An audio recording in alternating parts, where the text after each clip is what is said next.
They told us the thing that no parent would ever want to hear. Harrison had glioblastoma. It was stage 4. And she told us that there was no cure for it. There's nothing they can do for it. It is always terminal. And I didn't believe it. I just didn't believe it.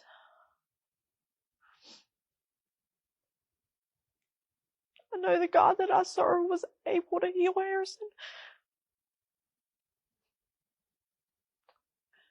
And I didn't know what that was going to look like at the time, but I remember having a peace about the whole thing and just knowing that it was going to be okay. I really felt like in my heart that it was going to be okay.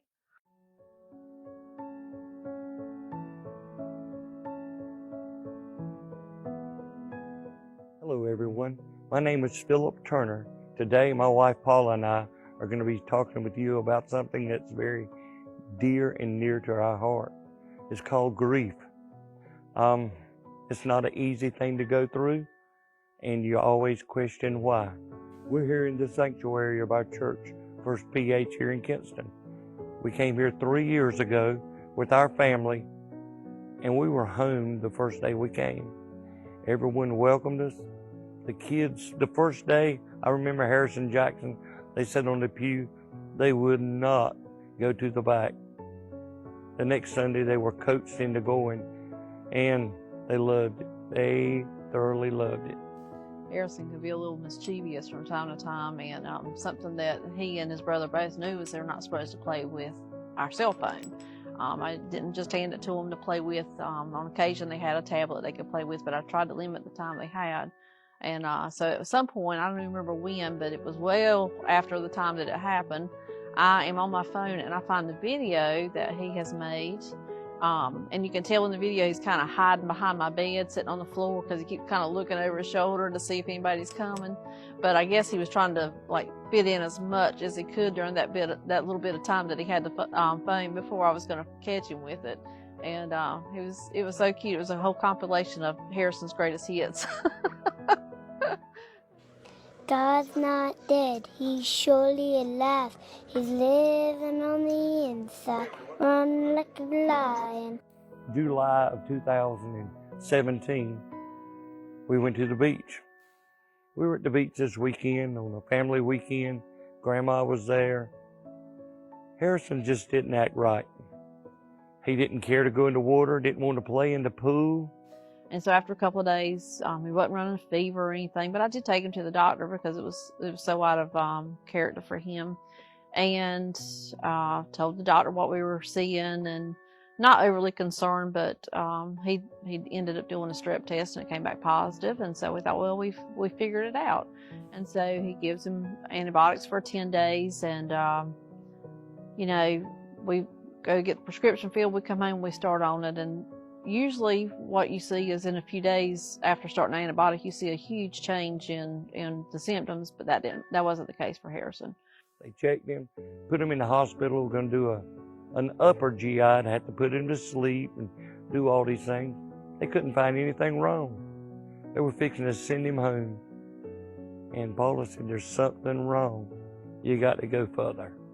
And I think rather begrudgingly, he agreed to do a CT scan, maybe just to appease Mom, I don't know. But so they did schedule him for that afternoon. We were working, so it was going to take a while for him to get that done. And at 10 minutes to 7, a student doctor or a doctor in training probably did the toughest thing she'd ever done. She took us and said, I want to show you something on a screen. Well, we went and looked at a screen, and the screens showed a mass on his brain.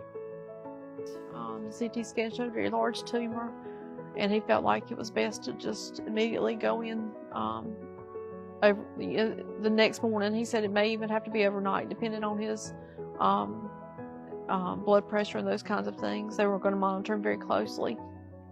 So they did surgery the next morning, and he came out and said, the surgery went well. He was able to get a lot, but he found out that the tumor was much larger than they even thought from the CT scan.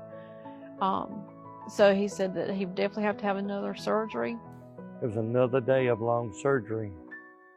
He came in and told us that he got maybe 85%, but the rest of it he couldn't get without being damaging some things that was going to make the quality of life bad for Harrison. But he told us some very disturbing news that Harrison had had a stroke. He said it was on his right side. He said he probably won't be able to move, and he probably won't be able to talk to you. So the next morning, he came in the room where Paula was there with Harrison, and he asked her, he said, how did he do last night? She said, he done good. He only needed morphine one time. He said, well, how do you know that? She said, we can communicate. So he said, okay. And he sat down on the stool and he slid up beside the bed. He called Harrison Prince Harry. So he patted him on the hand. He said, good morning, Prince Harry. Harrison responded, good morning, Doc. The doctor's face went, wow. He slid his chair back, pulled his glasses down, and looked over at Paula. She said, yeah, he can talk.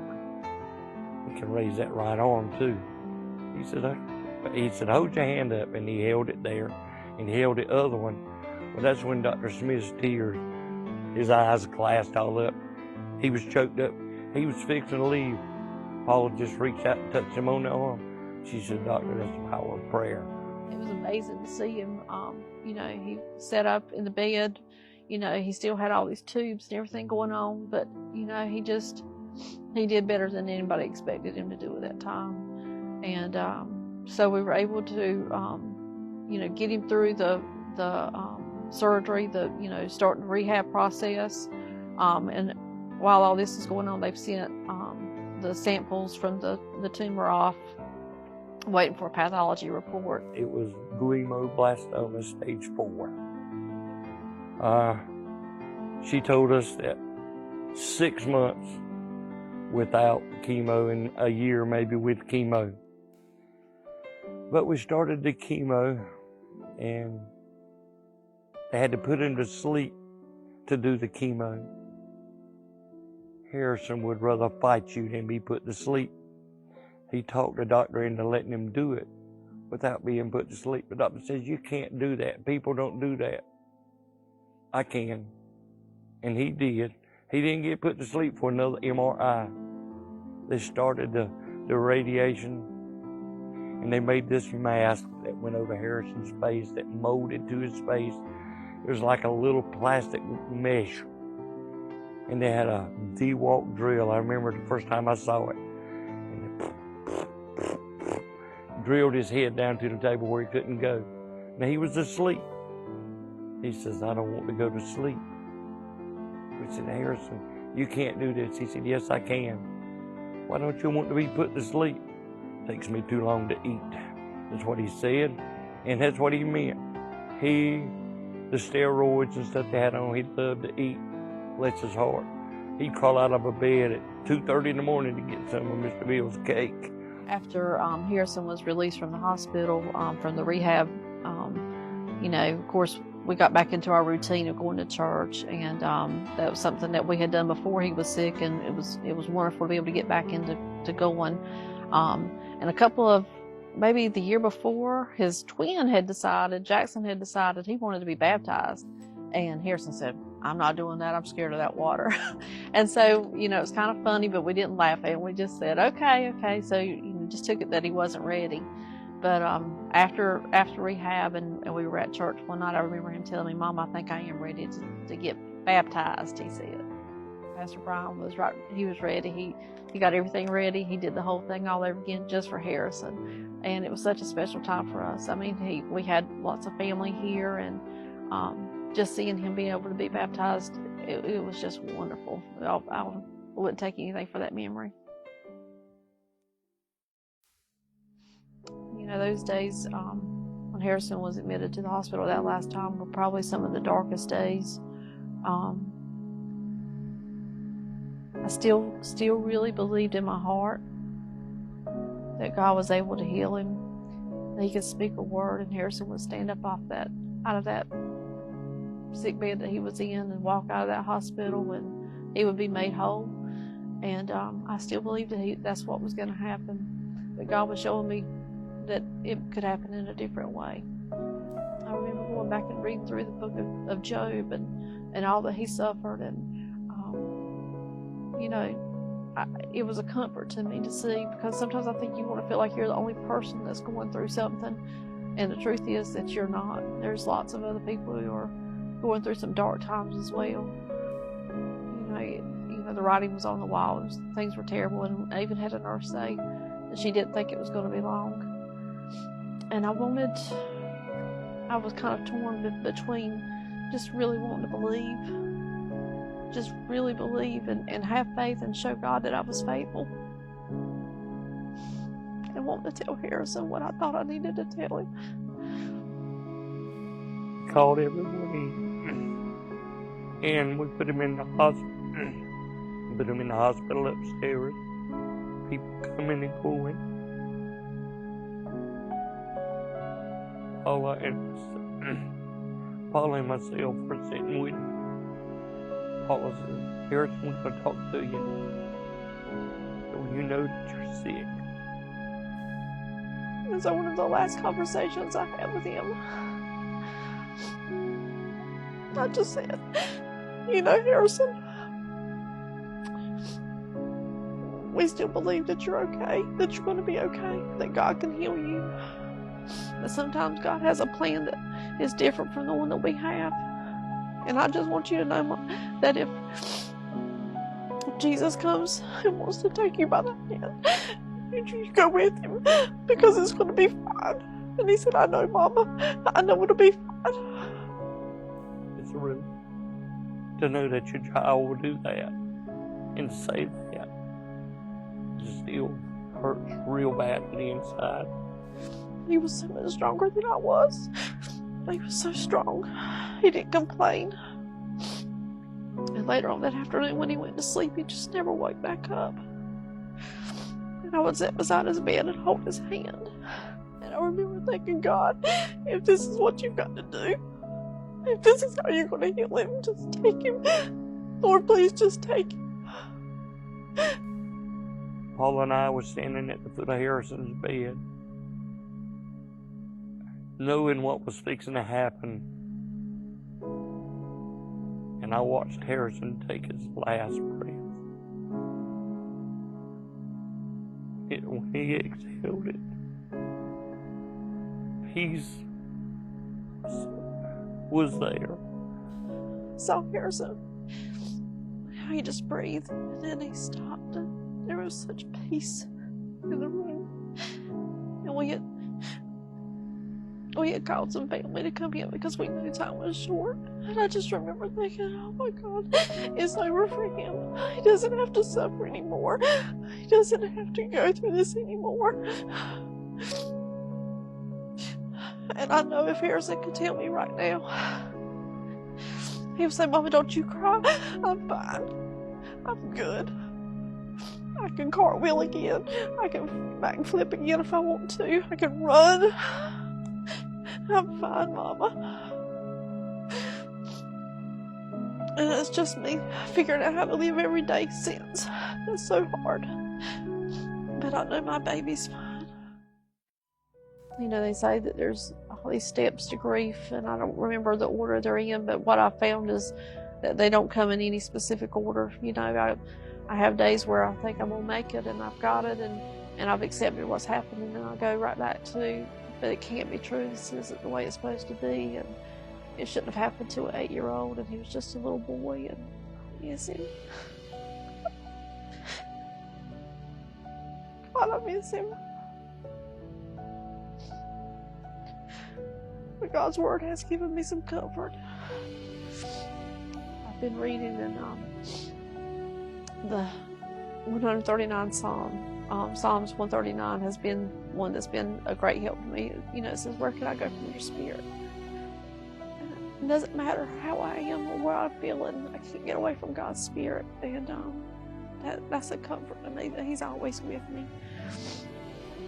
He loved this church. He loved the Lord. He loved the Royal Rangers. I can look in this room, there's so many memories. Over my right shoulder is where his coffin was sitting.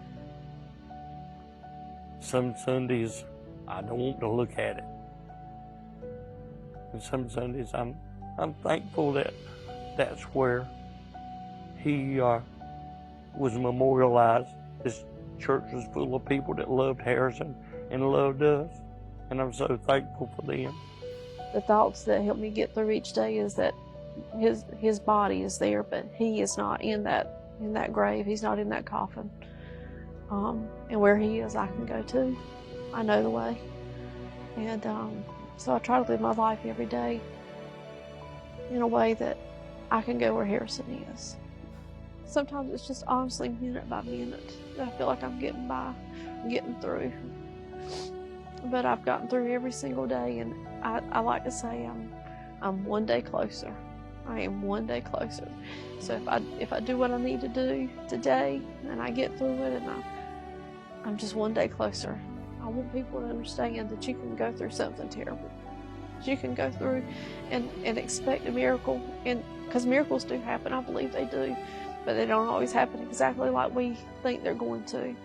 And I think Harrison's story is just a continuation of miracle after miracle after miracle. When I get to heaven, I said before I was going to ask God, but I'm not. When I get there, it's going to be such a joyous time. I'm going to hold hands with Harrison. I'm going to love him and thankful. He had an angel here on earth with him. That was his mom.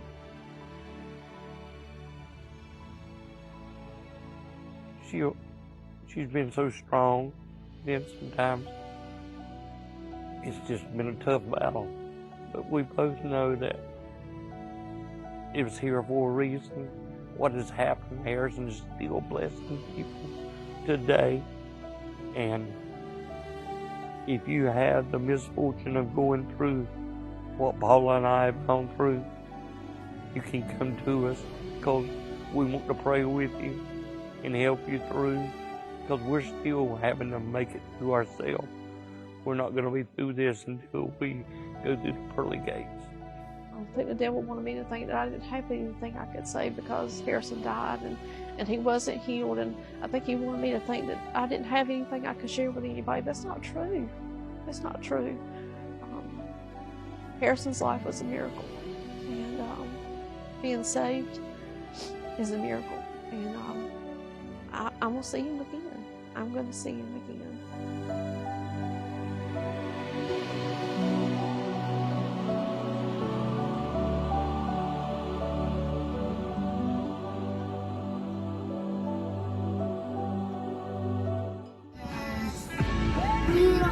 The mountain.